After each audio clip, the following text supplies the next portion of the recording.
everything is saved on their drives. So how do you bring that information back to life was the idea for starting Joist. And what we did was we took the notion of proposals, because if you think about proposals, it's basically a database that you're submitting every single time to your client. Information about the firm, information about the people, the projects, the finance. There's a lot of data that lives into proposals.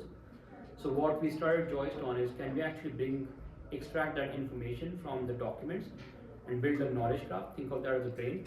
And can you feed that brain with hundreds of proposals with the notion that if you feed that brain, you're basically duplicating your best brain possible that can do tasks for you. I'm looking for information about our approach for design. You wrote that about 100 times. You can generate the response pretty quickly or find that quickly. Or tell me about this project, it knows. Tell me about this person, it knows. Because now you're extracting and training that brain with your information. So that's what Joist is doing, is basically, I call it like we're liberating the M drives in general to extract information from them. To your point, it's an endless market. We have been growing like, ridiculous. Like we have grown about 1,400% this year itself, because there's a lot of demand across the country for what we're doing. So going back to agenda for today, we kind of did campfire, but please feel free to ask questions during this session. I want to make sure that we are conversational and not formal throughout the session. I'm going to go through some like basics of what AI is and what you mean by AI, and then go into a lab session. So if you have computers, please take those out, connect to Wi-Fi, and prompt with me. I'm going to go through a notion of prompting here and go through different use cases where you can use AI in general. I'm going to ask you all if you have any use cases that you want to use like prompt for. I'm happy to kind of go through live demonstration with everybody. So that's the intent. It's very informal, very like hands-on workshop style session that we want to do. Any questions? Cool. So this is a fun question that I always ask. Everybody's used ChatGPT, right? Do you know how long it took OpenAI to build ChatGPT? Not the model, just the ChatGPT application, the entire experience. It took them 2 weeks. They built ChatGPT in 2 weeks, which is crazy to realize, think about, because it's changed how we look at AI in general, right? It's a new iPhone moment, like the NVIDIA CEO says. It's basically changed the entire paradigm for the entire world. It clicked in someone's mind and someone actually built it in 2 weeks, which is crazy to think about, but it's basically, you can see the impact that we have on our lives, right? So AI in general, when we think about AI, we kind of feel like a robot, like a Terminator, right? But in general, it's a software program. It's basically software designed to do certain things. It does have memory, it does have understanding of things, but it's also evolving at the end of the day. But at the end of the day, it's basically a bunch of codes come together. That's what AI is. Like in the past, like I said, I always break the AI timeline into 2 separate functions, like before ChatGPT and after ChatGPT. Before ChatGPT, you had to actually build models to essentially deploy those to do certain tasks. And now you can actually do things, because LLMs generally have a lot of awareness about things, you can execute tasks really well. But remember that it's a program at the end of the day that humans can basically pull the plug on and do things that they need to. So if you think about history of AI, like I said, it's been around for a while. It's nothing new. The Siris and Google Homes and Alexas, they all use AI, right? Our Netflix accounts have AI. Because if you think about it, like every time you open Netflix, it shows you relevant movies or videos for you based on your watching history, right? That's AI. So AI is essentially models that are basically executing certain tasks. The Netflix thing is basically look at your session history, viewing history, and find relevant content for you and present it back to you. That's the task that model is doing, right? What Alexa is doing is like listening to you, processing your voice transcript, and then giving you a response back. That's the task that model is executing. So if you think about AI in general, it's very task focused in the past. Even now, it's very task focused. You're prompting AI model to do certain things and it's doing things for you. So think of AI model as something that's essentially executing the task for you. The pivotal moment for AI actually started something around 2016 timeframe, when the concept of language models started taking shape. And these language models are what's essentially driving the AI evolution that's happening in past decade or so. And that's essentially the evolution of these language models, right? Initially, these models were super tiny, trained on very small set of data. You kind of think about like a brain of a 2-year-old, right? But as these models started growing, they essentially, we are at GPT-4o, which is basically that, super evolved brain of humans is what you can basically compare to. So that evolution essentially happened through using the existing data and training these models on top of your existing data. And now we are at a point where these models don't have enough data to train on, so they are now actually creating synthetic data to keep training these models and make it bigger and bigger. But at some point, everybody's going to start capping off, and that's where more multimodality is going to start popping up. What I mean by multimodality is, if you think about AI, like ChatGPT in the beginning was just text. Now it can read images for you, it can create images for you. Now it can, you can talk to GPT models and it can generate responses for you. That's how it's basically evolving, is it gone through all the text format, it's now going through image format, now it's going to start through voice formats and so on, and start building up those loops as we continue to grow. This basically tells you about like different terminology that exists from technical perspective. AI is basically a big umbrella that covers machine learning, your computer vision and deep learning and neural networks and so on, which basically is ChatGPT is a small subset of everything. But in a grand scheme of things, AI is bigger than ChatGPT. So every time someone says AI, basically have to think about what exactly they mean. This is a good example of data set. So this is a person that actually trained GPT models at OpenAI. And one of the presentations he was making was talking about where are they pulling data from to train those models. So common crawl is basically they're crawling the entire web to download that data set to train the models. They use likes of GitHub, likes of Wikipedia, different research papers. There's a lot more to this that they don't talk about because of copyright infringement that they've gone through, like New York Times of the world or NPR's website and so on. Those are copyrighted material that they use, but they can't talk about it, but they've gone through pretty much everything to really train these models. That's why these models know about everything. If you ask a very generic question about Lusardi construction, they know about it because they have crawled through Lusardi's website, they know everything about it, and they have that memory about certain things. They can respond back pretty quickly. Even same for your situation, right? You're looking for feedback on the website. Since they have crawled to the website, they have the persona of a web designer and web programmer. They can accurately tell about what the pitfalls are, what the shortcomings are in the website, because they have understanding about things. This is another good example of the data set that was used to train these models. The first version, second version actually, GPT-3, was trained on 175 million parameters. So parameters is how they basically train the models on. Whereas the GPT-4 model was trained on more than 100 billion parameters. I think this is billion. 100 trillion. We haven't gone to trillion just yet. We're getting there. Is it trillion? 100 trillion There you go. versus 175 billion. So I was wrong. But you can see the scale of parameters that they're training the models on, and this is just growing beyond the limits right now.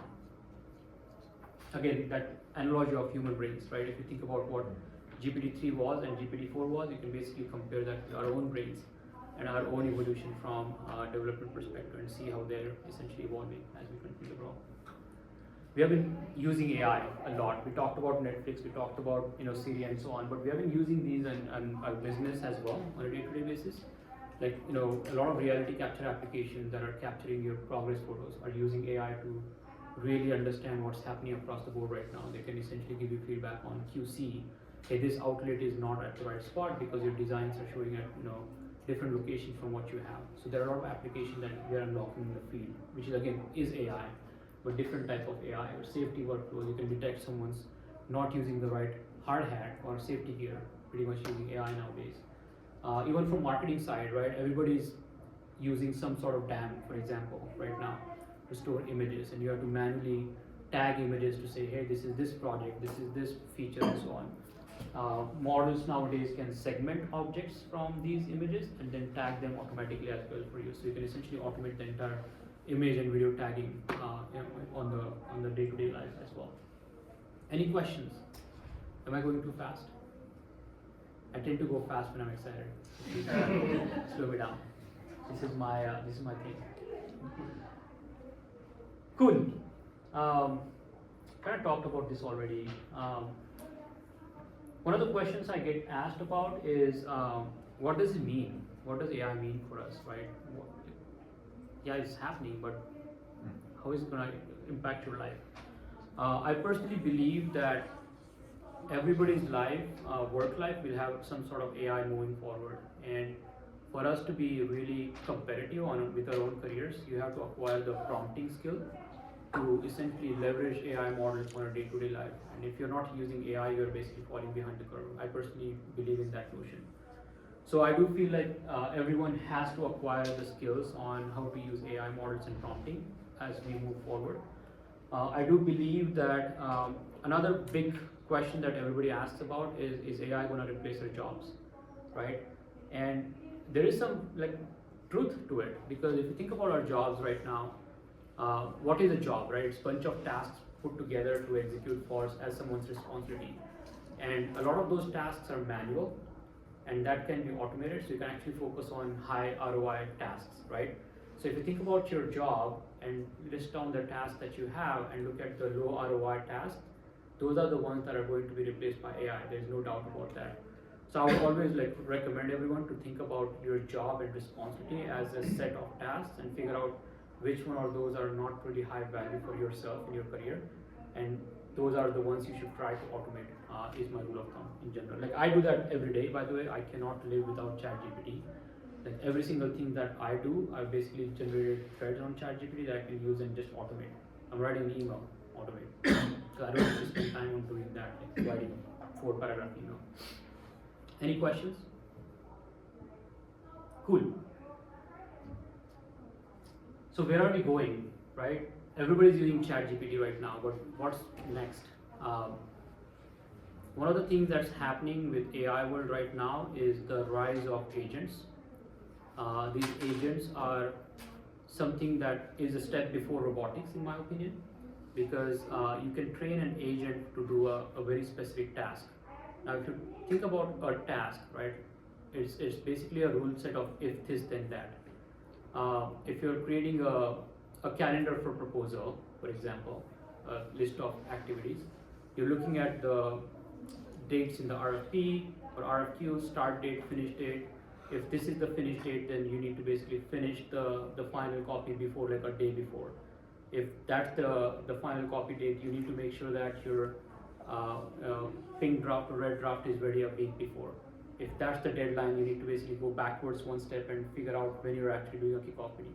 So everything that we do is set on rules. So you can essentially train an agent based on top of rules and execute that task. And that's where AI is going right now, is you can essentially allow these agents to essentially make decisions and figure out the endpoint and then start automating those workflows. And that's where agentic workflows are coming in action right now. Starting next year, Q1, Q2, we'll start seeing a variety of agents coming to the market at a scale that will essentially allow you to basically inject those agents in workflows and start executing tasks. And that's where those low ROI tasks, you'll see that being automated.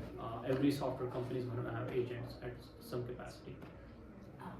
I don't understand what you mean by agents.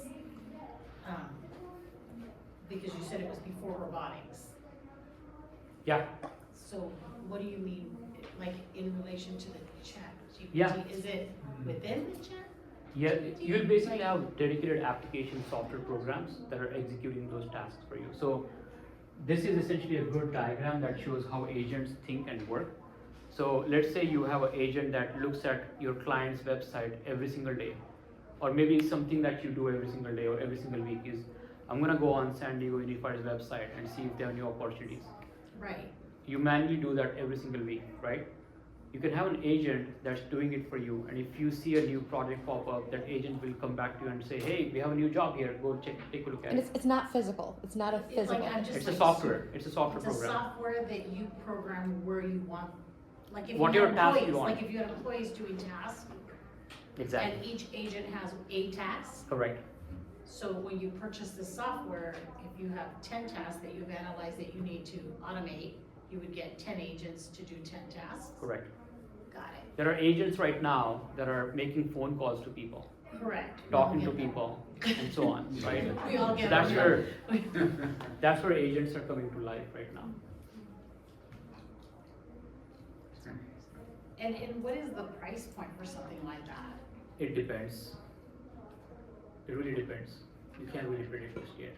But what's the biggest price point, in my opinion, that AI software are driving is the processing. Right now, the processing costs for AI models are extremely high because AI in general is expensive. As we continue to evolve, the price point will come down, Right. obviously. That's the evolution typically. But that's what's driving the AI pricing right now. So right now, like an agent, I know there's a lot of websites that are automated, so like you ask a question and they'll get, you'll get prompt, or even like banks and so Mhm. forth, that's an agent? That's a manual agent that's defined in the past, but they're not powered by LLM yet.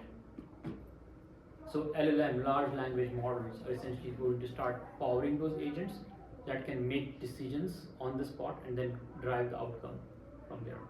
Those on-call, like phone calls right now, like if you ask a weird question, they're just gonna basically get confused and point you to a human. Mm-hmm. Because it can't make those decisions because it's a software program that has if this then that rule set. Mm-hmm. But these AI powered, LLM powered agents will know things that can help you resolve that issue on the spot right there. But that's just an example. Yes. Are the agents the same as the chat bots? So yes and no, because these agents, in my opinion, will evolve from a user experience perspective. The chatbots will have the similar experience. For example, if you're asking a question to the chat GPT, it's coming back with a response, but it's not driving an outcome, like 100% outcome for you. So agents will be driven by outcomes. Like what are you trying to get to using this?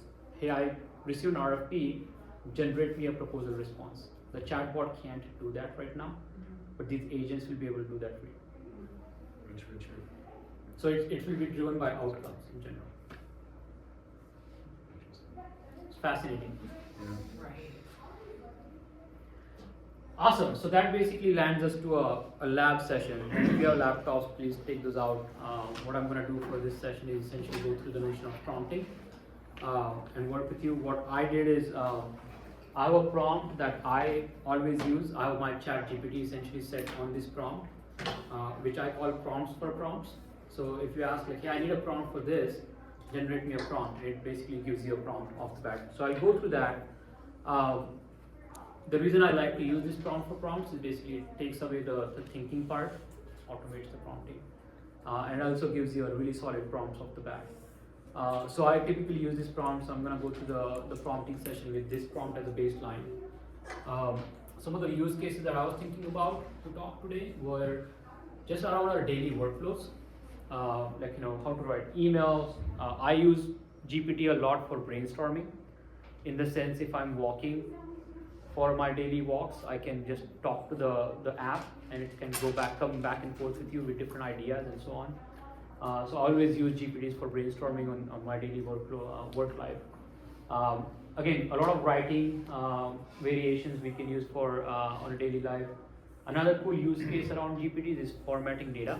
For example, you can just copy a big chunk of page from websites and tell it GPT to generate a table. It can do that for you. So those are some use cases that we don't think about, but I want to show those to you all as well. Another cool use case is designing, let's say, inspirations. If you're working on an InDesign proposal, for example, and you're trying to create a template on InDesign, you can ideate on GPT, like, hey, generate me a template for this layout for resume pages, and it can generate the layout ideas for you as well. Writing code, scripting is a very basic use case that's pretty awesome. You can generate websites on GPT as well. So that's something we can essentially go through as well if there is interest. Any other use cases anybody wants to go test it out? I'll open up the floor for you. Anybody? If not, I'm gonna go to emails. Go through prompting. Yeah? Cool. So Again, there are multiple AI models that you can use. ChatGPT is the common most model application that people use. There is Claude, which is done by Anthropic, so it's Claude.ai. And there's also Gemini from Google. So there are different models for different use cases. I'm personally a fan of GPTs, so I stick with GPTs. I've created my own custom GPTs as well that automate a lot of my tasks, my daily routine as well. So I've trained those GPTs on top of different things that I do. The prompt that you saw there is looks like something like this. If I can pull this really quick. Never mind, it's not showing up there. So let me go back to that website and pull the prompt myself. Are we missing out on something if we're not using one of those three? Considering Copilot's the primary one that we're using now? I don't think so. Copilot is using GPD on the back end. Okay. So Microsoft has a big stake in OpenAI. Yeah. So that essentially allows them to use all the GPD It's models. just a different UI. Correct. in front of you. Okay. But everything on the back end is GPT-4.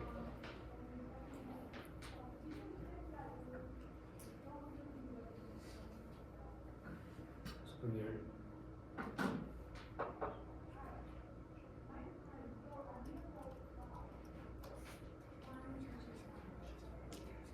There we go.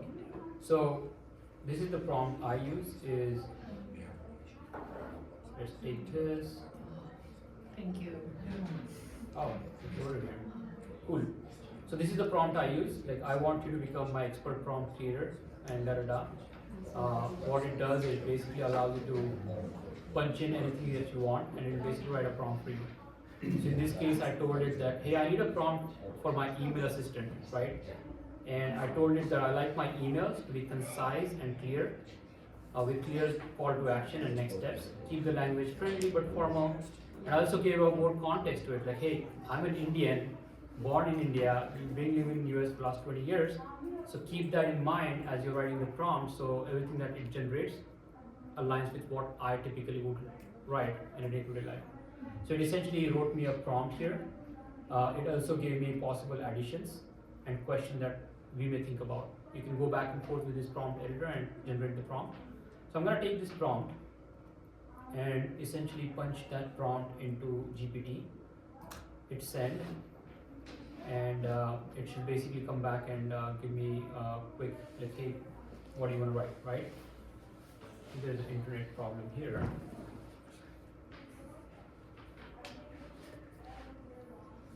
There you go. So you can see another cool concept with LLMs nowadays is memory. So if you think about language models, they have a concept called memory, right? So this chat window that you're seeing is one conversation that it's doing with you. That conversation is a thread, it has memory into it. So as you continue to talk through that thread, it will remember what exactly happened before. Yes? Can you zoom in here? Yeah. Right there, just really Absolutely. And does it only memorize the current thread or conversation you're having, or is it pulling from previous conversations that you had? So paid GPT has a concept of account level memory. Okay. So in this case, it's going to remember that I prefer concise, clear emails with friendly and formal tones. So it's saving on the account level.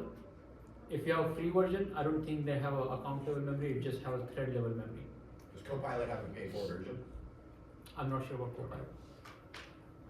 And you can manage the memories here, so you can delete ones that you don't want it to remember. Absolutely. Yeah. So there are two things, right? Account level memory is something very like short and concise, different memories. But thread level memory, as you continue to write and go down in the thread, it remembers everything that you talked about in the past.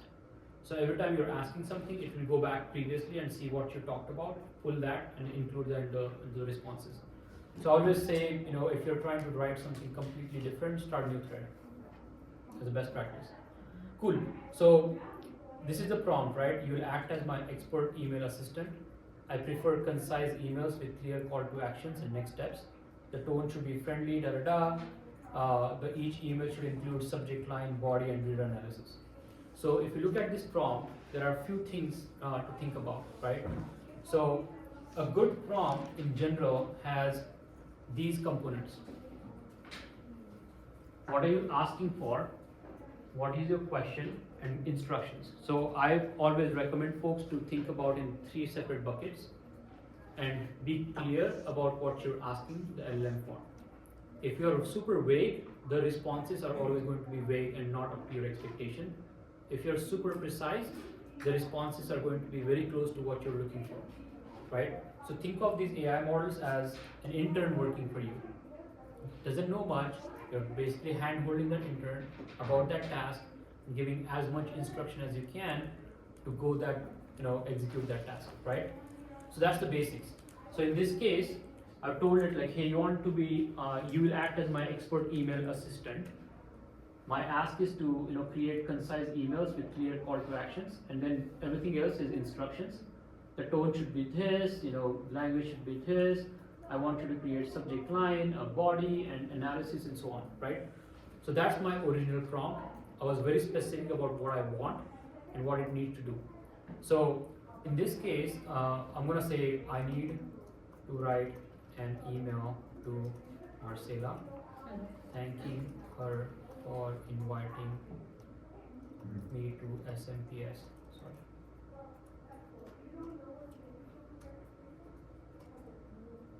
Email to Marcela inviting me for the SMPS workshop in San Diego, right?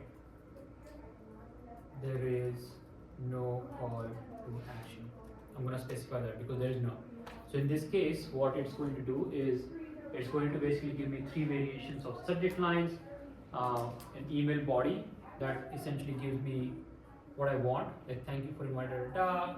Again, the language here is very simple, straightforward, and then it's also going to give me an analysis. I asked it to give me analysis on what would Marcela drive from this email, right? The email come across as warm, professional, there is clarity, and maybe there is good chance Marcela will feel valued for her efforts in her time, right?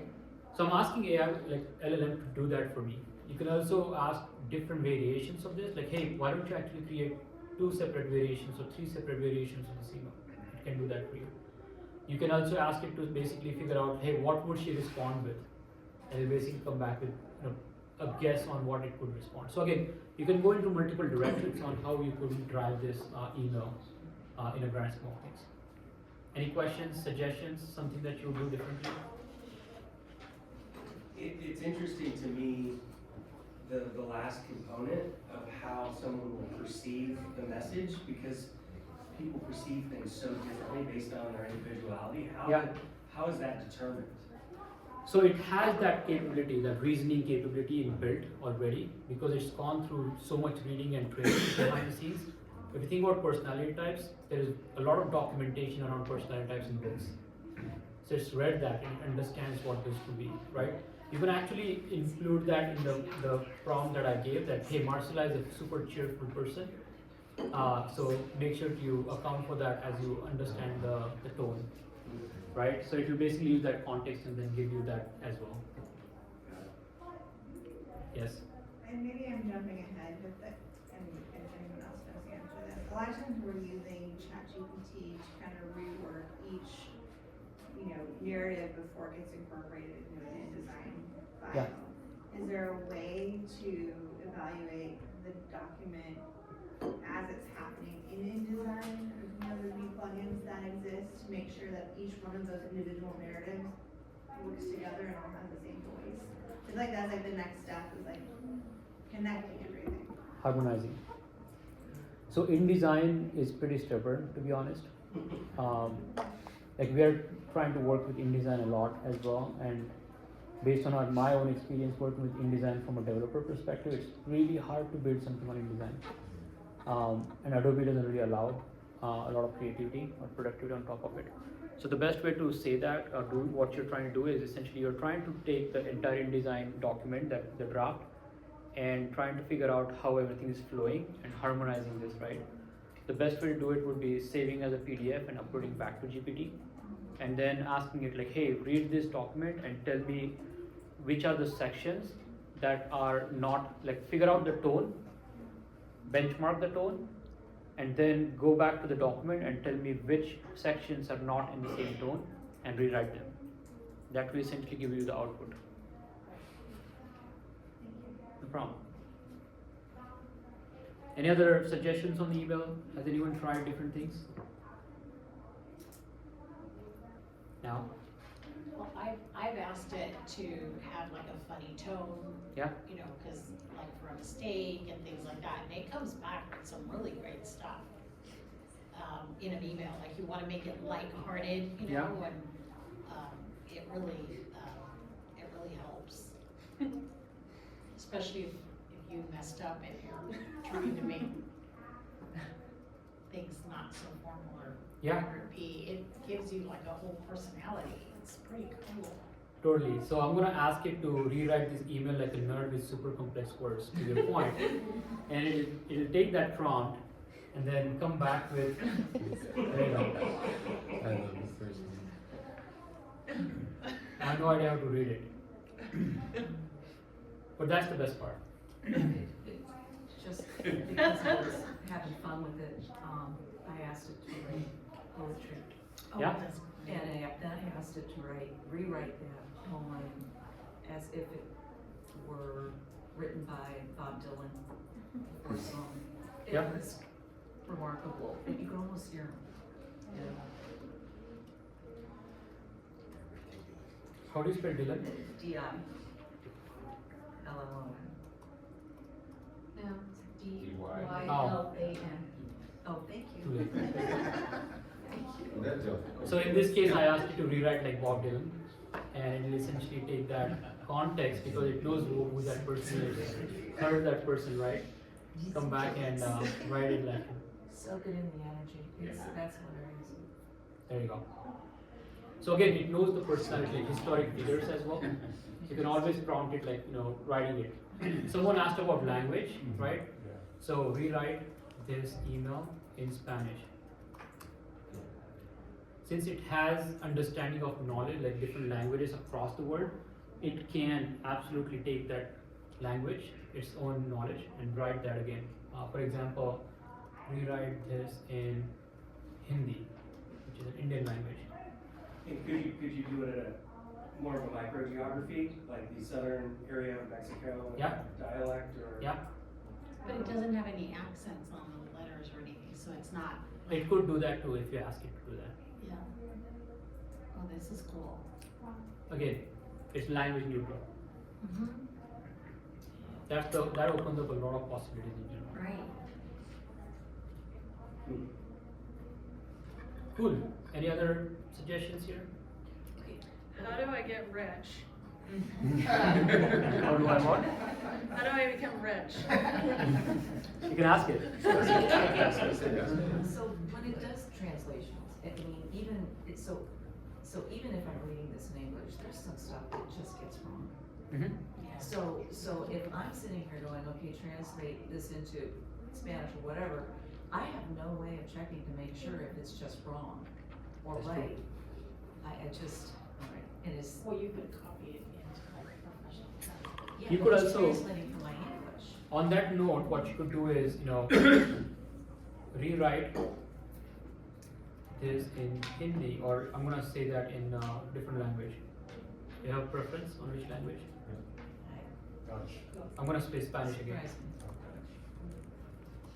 me. And make sure typos are fine, by the way. Add English translation next to each paragraph.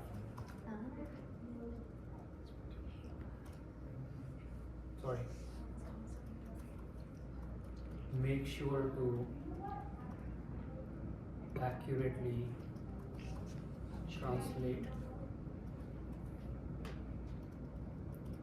and do not make mistakes.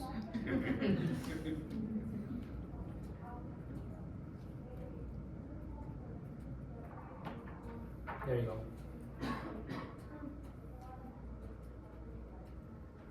So it is doing that for you.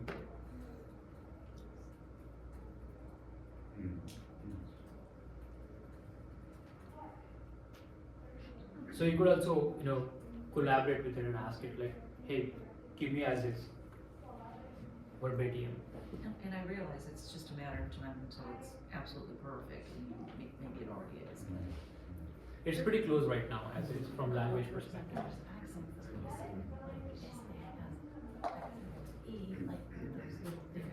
language stuff that's necessary, but overall, it sounds like reads well, that's good. A nuanced question. Yes. This is ultimately gonna live in another document, another software source, so if you copy Yeah. Khmer or Tagalog into Word, will it take those characters into another platform? So Word natively has language support for different languages. So it will do that, but it depends on which software you're using. If you put that into a notepad, maybe not now, or text pad, because notepads are typically like doesn't have support. So you gotta make sure that you have support for those languages. You're able to copy and paste directly because it has that cloud of, it used to have the cloud around it. you So know? the trick there is to essentially copy this. Yeah. What I typically do is copy Yeah. and then paste as text Oh, okay. or match style. That's perfect. Okay. Yeah, That 'cause you usually use- it would have that yellow, like a yellow faint box around. But it's gotten much better now. It's gotten better. Okay. Yeah, it's because you want to transfer the headers and bold or whatever it is. Yeah. It's getting better from that Okay. direction. Thank you. Cool. Rewrite it all. Anything else on this? Otherwise, I'll go to the next use case, which is brainstorming. I love using GPs for brainstorming, and like most of the times, what I use it for is if I'm working on, let's say, a presentation idea for this session is a good example. So what I would do is let's create a prompt. So I'm gonna not use that prompt, but I'm gonna write a new prompt and say I am going to present at SMPS San Diego on AI workshop. The goal for this workshop is to help attendees learn how to prompt. Can you be my brainstorming assistant to help me create presentation slides for this session? Ask me questions if you have any doubts. Ready? So I'm basically telling it, hey, I want you to be my brainstorming assistant. I'm doing this. Ask me questions if you have doubt, right? So it's basically giving me a starting point, like, you should talk about what is prompting, why is it important in AI interactions, how to craft effective prompts, and examples and hands-on practice. I promise I did not do that, by the way, but it's actually doing that, which is pretty crazy. So it's essentially telling me that. So I can go back to this and say, I want to start with history of AI and then go into prompting. What example prompts I should demonstrate to the attendees? Most of the folks are going to be from the construction sector. Let's see what it comes back with. There you go. So it's kind of talking about the same thing, right? History of AI, why prompts matter, effective prompts, example prompts, proposal writing, client forms, compliance. Yes. So relative to your presentation, everything has been text-based with ChatGPT. Does it have the capability of making actual slides, like exportable slides, or is this all text content driven? It's all text content driven right now. It can generate images, but those images will have weird characters. I don't think LLMs in general are evolved enough.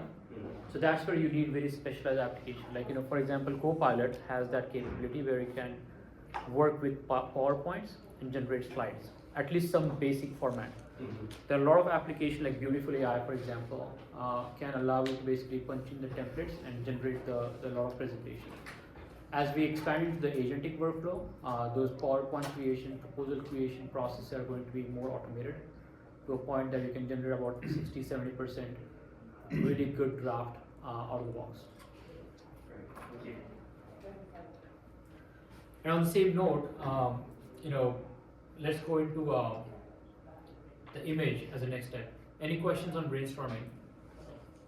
That's a fantastic use case if you're working on a marketing campaign, or you're working on a pursuit strategy, or you're trying to go after a new client, let's say San Diego Unified, and you want to go through and figure out like how should I position ourselves on this particular client. You can give a lot of context because it knows about San Diego Unified. It can basically tell you exactly what you need to do to go win this, right? Or get a relationship built out. You can provide more context on, hey, I need to talk to Bob Dylan, and he loves singing, and he loves Coldplay, and he loves this kind of food, and so on. This is the personality. This is what he likes. More context you give to the language model, it can basically tailor a really good strategy for you to go after the relationship building part. It can also generate a strategic plan playbook for you as well. How much time we have? 10 minutes. I can keep going. This is what I do every day.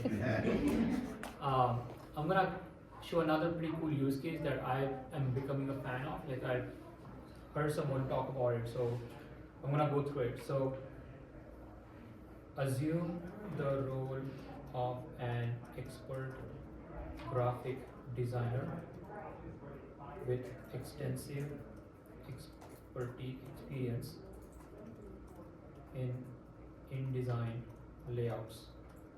Can you help me generate layouts for a resume page for a proposal response?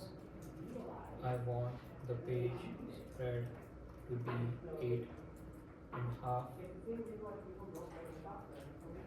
by 11. Include profile photo, name, title, description, and project history. Be creative with the layout. I forgot to mention to generate image, so let's see if it comes back with an image. But the intent of this is essentially generating the resume layout itself. So I'm going to stop this and then tell this I am looking for an image output. Alright, so there you go. So it's essentially taking the prompt into context and then essentially generating a inspiration for you to think about. So again, the text and characters on this are not going to be coherent, it's going to be random. It's interesting, there you go. So it kind of came up with something, right? So in a grand scheme of things, it's basically giving you some inspiration. So if you want, you can tell it that remove the resume.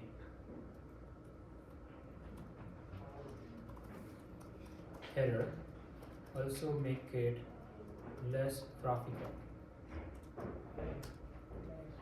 Again, you can collaborate with the thread and go back and forth on what it does in the grand scheme of things.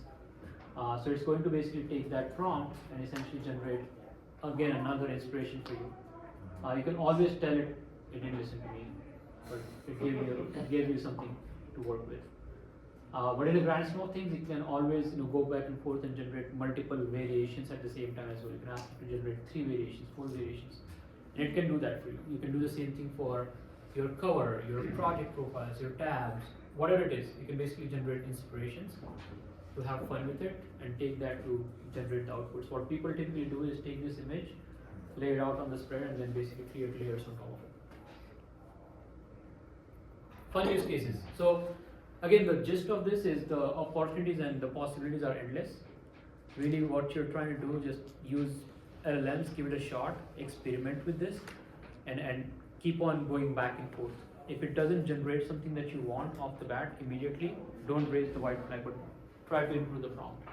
Why do you think it didn't understand take out the resume thing? I should have been more clear on this. On the top header, you included resume. Please Because make you sure. made it a header, you Yeah. have the word resume. It's because it's not a resume, okay. Correct. So today it gave me a Word doc, I asked it to make a resume in our format, and it had me just download a document, it was already in a Word template. Can you give it a Word template to put the information in? Not right now. Not yet? Not on the strategy. You need specialized. So Copilot does that. Well, I was surprised that it gave me an actual document this morning. Usually it gives you the context there. Yeah. And it just had a download and it was all the information on there. So I know Copilot does that. Copilot can give you word output, but again, it all depends on how the data sources are structured and it's connected to the Copilot. If you have your native data sources, you should be able to generate word outputs. And we'll get there from LLM perspective pretty soon as well. You'll be able to fill out forms for you. Because form filling is another big time suck that people go through day in, day out.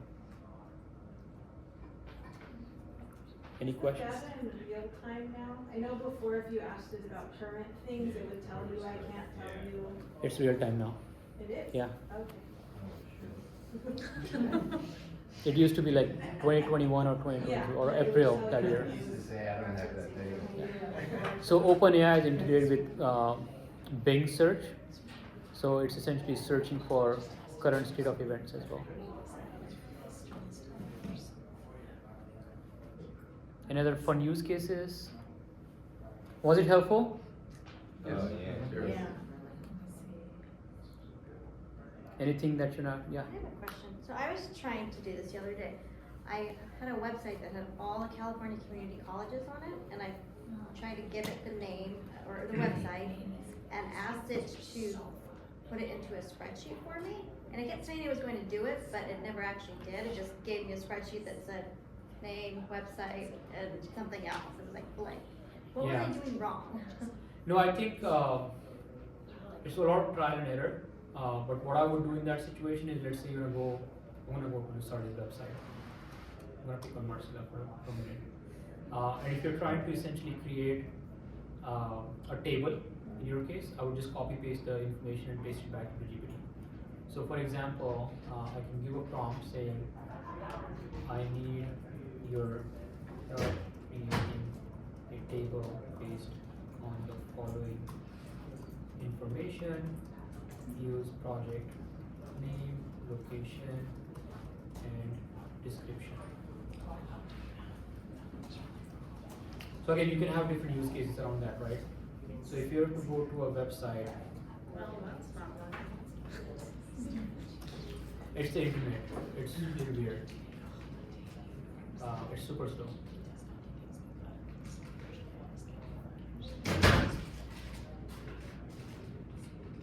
So you did the prompt and then went to a website? No, I'm going physically to the website. Oh, okay. We try. Anybody wants to volunteer their website?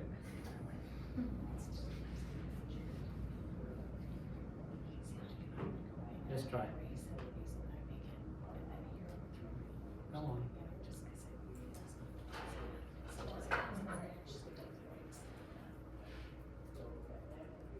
But anyways, the gist here is you can essentially put that prompt and just copy paste the entire pages, scrape them, paste it here, and ask it to generate a table for you. It will generate the table that you can copy paste into Excel. So instead of giving it the website, copy what's on the website Yep. into there. Okay. So a good use case is you have a Sandy Unifier's website and you're looking for different pages and you need to generate a report from that. You just copy paste those pages here.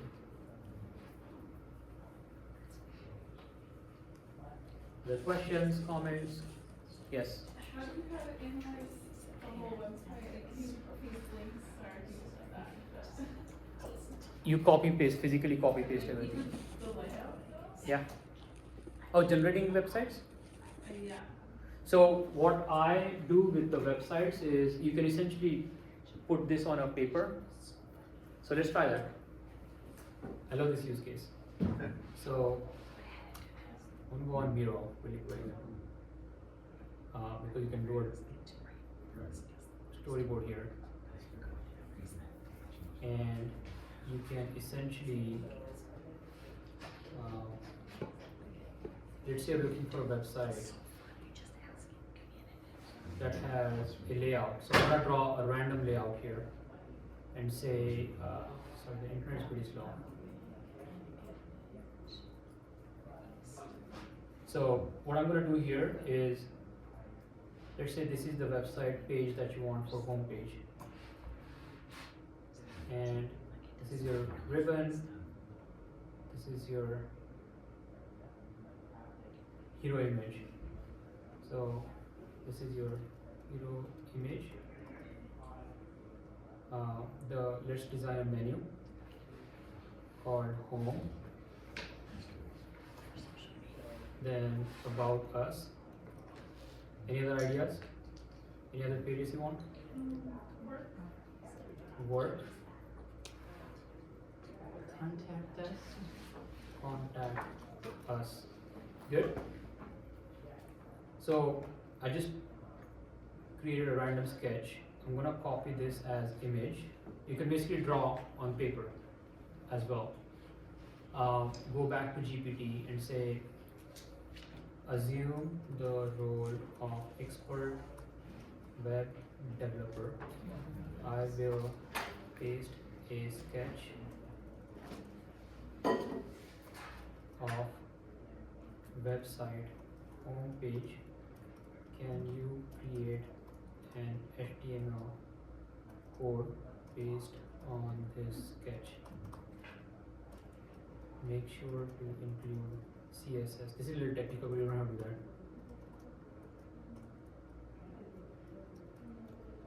And I'm gonna paste that sketch. So it's essentially taking the sketch and then going through the Notion and then generating the code for you. You can copy this code and paste into a VS Code or even text as well. Let it finish. So it's writing the links for you as well. So let's copy. I'm gonna give it a shot. I don't know if it's gonna work on Mac or not. Let's try it.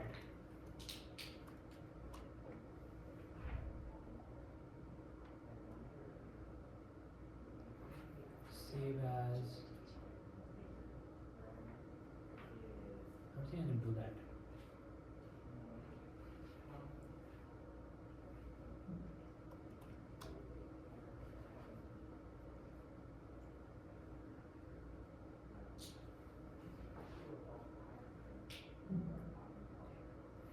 No idea where that went to.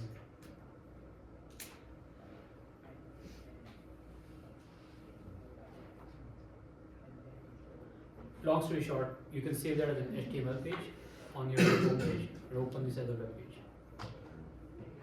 So that's how you can basically just build up a quick home page as well. And you can see that here it actually wrote the code for you.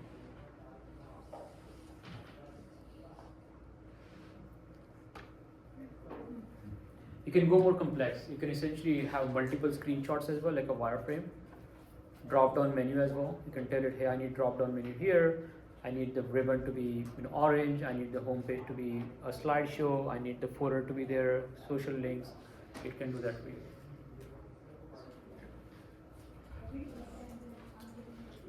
Again, it has contextual awareness about pretty much everything. Anything else? You have more time? We're done.